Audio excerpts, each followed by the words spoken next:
So typically in private companies, you start off interviewing your users right away.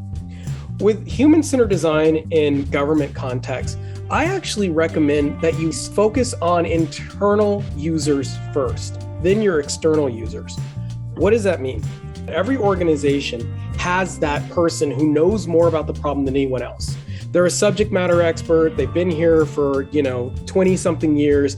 It's their passion and they're good at it.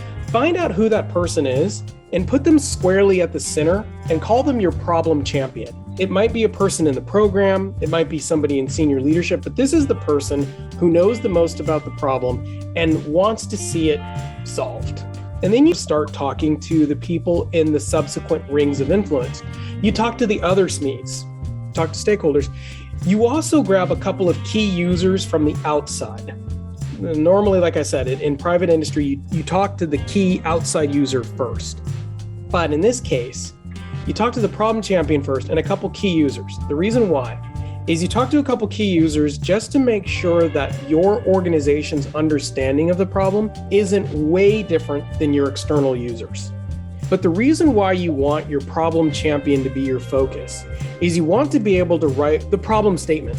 The idea is you want everyone to agree internally, do we agree that this is how we are defining the problem?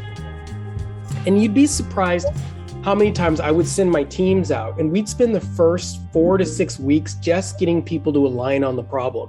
You're going to spend maybe the first 2 sprints, really just hammering down on the discovery, understanding the problem. That's the internal team, leadership, stakeholders, and a couple of external key users.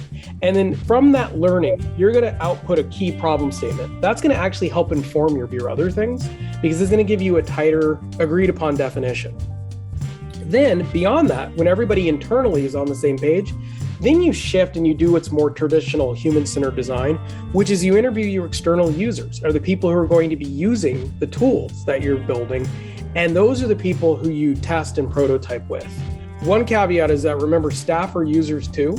So if you have a certain number of internal staff who are also going to be using the tool, include them in your user interview. They need to be happy with the tool as well.